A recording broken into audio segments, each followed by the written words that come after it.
Olá pessoal, sejam todos muito bem-vindos ao canal do NEP Eurípides Barçanufo de Campinas. Que Jesus possa estar sempre em nossos corações. Nós vamos iniciar hoje um novo projeto em nosso canal, o projeto Estudando o Evangelho com Kardec.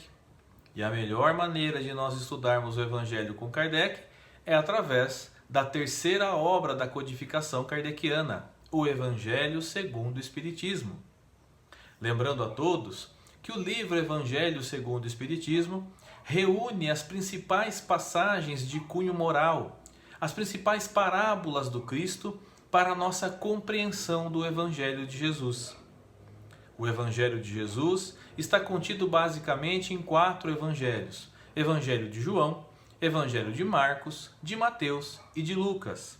Porém, o Evangelho segundo o Espiritismo é um convite que Kardec nos faz para aprofundarmos o estudo do Evangelho. Através de importantes informações do codificador e também a respeito de informações dos espíritos superiores que auxiliam nessa obra, deixando a sua colaboração sempre ao final do capítulo, nós vamos buscar nos aprofundar, conhecer um pouco mais do Evangelho do Cristo através do valoroso estudo e do valoroso trabalho do codificador Allan Kardec. Começando do começo, capítulo 1, Não vim destruir a lei. Nesse capítulo nós vamos falar de que lei é essa que Jesus disse que não veio destruir. Nós vamos também falar a respeito de Moisés, a respeito de Jesus e a respeito da doutrina espírita e a relação que se tem entre espiritismo e religião. No começo do capítulo, na abertura, Kardec separa uma passagem de Jesus que está no capítulo 5 do Evangelho de Mateus, nos itens 17 e 18.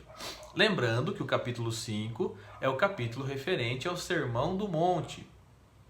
Jesus diz o seguinte: jamais penseis que eu tenha vindo destruir a lei, ou os profetas. Não vim destruí-los, mas dar-lhes cumprimento. Pois em verdade vos digo que o céu e a terra não passarão sem que tudo o que está na lei seja perfeitamente cumprido, até o último iota e até o último ponto. Olha que interessante. Jesus está dizendo que ele não veio destruir a lei. Que lei que ele está falando? Ele está se referindo a respeito da lei dos judeus. Jesus está dizendo que ele não veio destruir a lei divina dos judeus. E onde está inserida a lei divina dos judeus? Está inserida na obra de Moisés. Moisés, um grande legislador, trouxe para nós 2 tipos de leis: as leis divinas e as leis civis. As leis divinas estão contidas nos 10 mandamentos, que ele obteve no Monte Sinai através da inspiração de Deus. As leis civis foram as leis que ele criou para poder conter, para poder organizar o povo judeu. Lembrando que não somente o povo judeu, mas todo o povo hebreu, eles estavam presos no cativeiro no Egito por 450 anos. Moisés, que era considerado ali dentro do palácio do faraó egípcio, um filho. Ele foi criado pelo faraó. Ele foi encontrado pela princesa, pela filha do faraó, criado por ela e considerado um egípcio, mas na verdade ele era um hebreu. Sendo um hebreu, ele então sentiu pelo seu povo e, recebendo um chamado de Deus, ele então fez a retirada do povo hebreu do Egito e levando de volta para a Terra Santa, a Terra Prometida, ou onde hoje é o país Israel. Lembrando que Moisés tentou convencer o faraó de diversas formas. Então nós vamos ver as pragas do Egito que ele acabou trazendo. Nós vamos ver as diversas tentativas e o faraó não concordava em libertar o povo hebreu. Então ele foge com o povo hebreu e passa aquela conhecida passagem onde ele abre o Mar Vermelho e o povo passa pelo meio para fugir do exército do faraó. Tudo isso, todas essas passagens do Velho Testamento, nós teremos um projeto exclusivo para estudar. tudo o que significa, né? Cada uma das 10 pragas enviadas, né, por Deus, vamos chamar assim. Nós temos a compreensão, o entendimento, a explicação para todas elas. A questão de Moisés abrir o Mar Vermelho, o que significa isso? É uma simbologia. Até os 40 anos no deserto que Moisés passou com o povo hebreu para levá-los à Terra Prometida, é uma questão simbólica que nós vamos conhecer. Foi nessa hora, foi durante a passagem do povo hebreu pelo deserto, que Moisés subiu ao Monte Sinai e recebeu os 10 mandamentos. Então é dessa lei que Jesus está dizendo que ele não veio destruir. Ele não veio destruir o que Moisés já havia preparado. E por que ele não veio destruir o que Moisés havia preparado? Porque Jesus está conosco desde o começo da criação do nosso planeta. O mundo, segundo a ciência, tem em torno de 4,5 bilhões de anos. Jesus já era um espírito evoluído, como nós temos notícia, quando o nosso planeta foi criado. Imagina hoje! Imagina a experiência desse Espírito de Jesus, o Cristo. Só na nossa frente, pelo menos 4 bilhões e meio de anos. Então, ele prepara tudo em nosso planeta, a mando de Deus, ao pedido do Criador. Jesus é o representante máximo do Criador aqui na Terra. É o representante máximo de Deus aqui na Terra. Ele atua conosco seguindo os desígnios de Deus. Então, ele prepara o nosso planeta e quando era a hora certa, ele envia Moisés para que Moisés pudesse preparar o terreno para então Jesus poder encarnar. Então, para compreender a doutrina espírita e para compreender o Evangelho de Jesus, nós temos que compreender a primeira revelação, que é Moisés. É a primeira revelação do Deus único, do Deus Yahvé, que é o Deus dos Hebreus, que é o nosso Deus conhecido hoje. É a primeira revelação desse Deus para a humanidade. Ele veio através de Moisés para nos trazer essa informação divina. Então Jesus está dizendo que ele não veio destruir essa lei. Qual é essa lei? 10 mandamentos que nós vamos ler agora aqui para a gente poder lembrá-los. Primeiro mandamento. Eu sou o Senhor teu Deus, que tirou do Egito, da casa da servidão. Não terás deuses estrangeiros diante de mim. Não farás para ti imagens de escultura, nem figura alguma de tudo que estiver acima no céu e embaixo na terra, nem de tudo que houver nas águas sob a terra. Não adorarás e nem renderás culto soberano a outros deuses.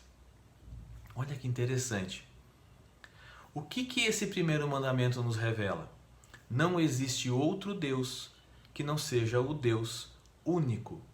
O Deus Yahvé, o Deus Jeová, o Deus que está na questão número 1 do Livro dos Espíritos. A pergunta é, o que é Deus? Kardec faz essa pergunta, os Espíritos respondem, inteligência suprema, causa primária de todas as coisas.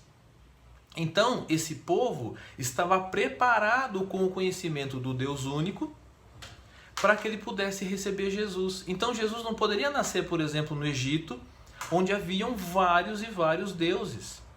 Ele não poderia nascer em Roma, que também tinha vários deuses. Não poderia nascer na China, não poderia nascer na Índia, não poderia nascer em nenhum desses lugares onde havia a crença de múltiplos deuses.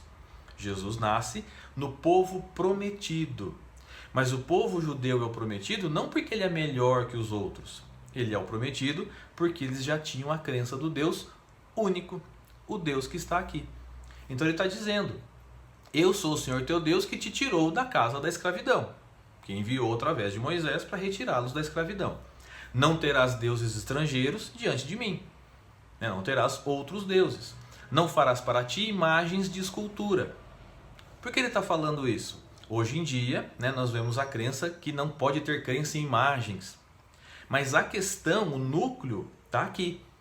Porque, na verdade, o povo egípcio e os outros povos que tinham a questão de múltiplos deuses, tinham a crença em imagens. Eles tinham esculturas dos deuses e eles veneravam essas imagens. Então o povo ficou 450 anos no Egito. O povo que Moisés tirou do Egito e levou para a Terra Prometida não era o povo original, os hebreus originais. Eles estavam entre si ainda, mas eles tinham tido o costume principal dos egípcios. Tanto que quando Moisés subiu no Monte Sinai, recebeu os 10 mandamentos, quando ele voltou, o que aconteceu? O povo tinha feito um bezerro de ouro para ficar venerando. Então Moisés disse, não, estou acabando de trazer os 10 mandamentos que fala que isso não pode. Para poder conter o povo, organizar o povo, para que eles pudessem então preparar nos próximos 1.300, 1.400 anos mais ou menos, a vinda do Cristo. Para o povo estar preparado. Olha que interessante, é essa lei que Jesus não veio destruir. Segundo, não tomarás o nome do Senhor teu Deus em vão. Não use o nome de Deus em vão. Não use o nome de Deus para procurar coisas materiais. Não use o nome de Deus para satisfazer curiosidades. Não use o nome de Deus para poder fazer o mal. Não use o nome de Deus em vão. Terceiro mandamento, lembrar-te de santificar o dia de sábado. Então nós vemos, segundo a crença judaica, segundo a crença dos hebreus, o mundo foi criado em 7 dias, Deus trabalhou em 6 e descansou no 7º. No nosso estudo que nós vamos fazer sobre os judeus, nós também vamos entender o que significa o mundo criado em 7 dias. Nós sabemos que não foi em 7 dias, foram eras e eras, mas tem toda uma simbologia. Então aqui, lembra-te de santificar o dia de sábado. O sábado, na verdade, era o sabat. Sabat era o movimento que os judeus faziam de se religar ao Criador. Então tinha um dia na semana onde o povo hebreu fazia a ligação com Deus. Largavam tudo o que estavam fazendo, de material, de trabalho, de tudo, para se religar ao Criador. Mas tem que ter um dia específico então para me ligar ao Criador? Não, vamos lembrar que isso aqui veio há 3.500 anos atrás pelo menos. O povo não tinha o costume de ter essa ligação com Deus, então criou-se um dia específico para que se fosse respeitado. Então ele está dizendo, lembra-te de honrar, né? De santificar o dia de sábado. Não esqueçam da conexão com o Criador. Nós podemos realizar o sabate todos os dias, né? Que é a nossa ligação com o Criador. Honrarás teu pai e tua mãe, a fim de que vivas longo tempo sobre a terra que o Senhor teu Deus te deu. Nós também teremos um capítulo no Evangelho próprio para honrar pai e mãe.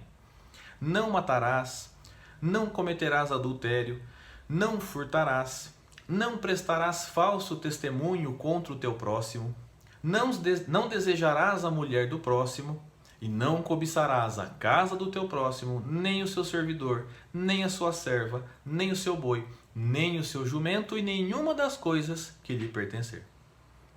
Essa é a lei divina, essa é a base da lei divina que Moisés trouxe.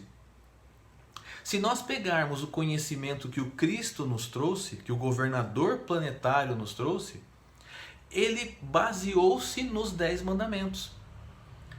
Então o que acontece? Quando Moisés subiu ao Monte Sinai e recebeu de Deus os 10 mandamentos, nós podemos dizer até que, logicamente, em nome de Deus, o Cristo, que já olhava por nós há 4 bilhões e meio de anos no nosso planeta, informa para Moisés os 10 mandamentos para que aquele povo pudesse se organizar.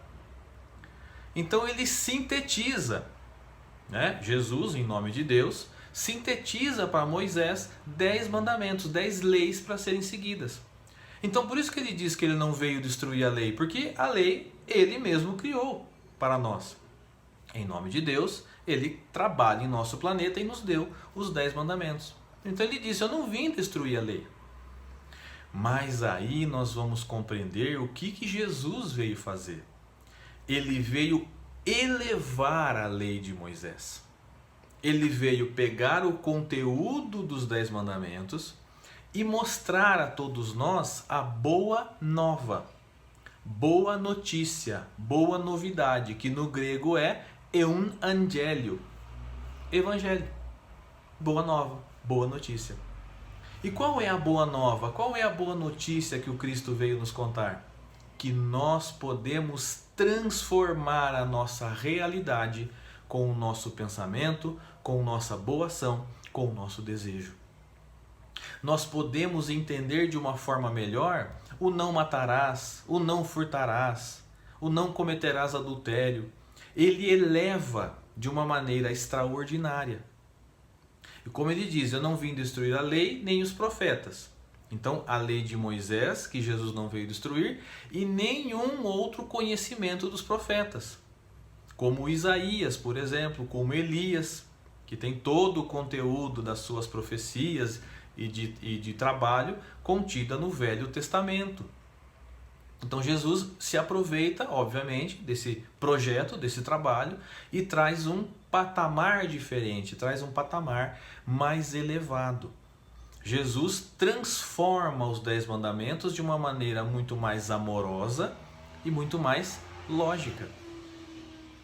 Então Jesus é a segunda revelação de Deus para a humanidade. Jesus é a segunda revelação, sendo a primeira Moisés, a segunda Jesus, e nós temos a terceira revelação. A terceira revelação é a doutrina espírita, é o Espírito Verdade. A doutrina espírita veio tirar as sombras do conhecimento do Evangelho do Cristo. A partir do ano 325, por volta do ano 325 depois de Cristo, onde foi fundada a Igreja Romana, houveram transformações na palavra do Cristo.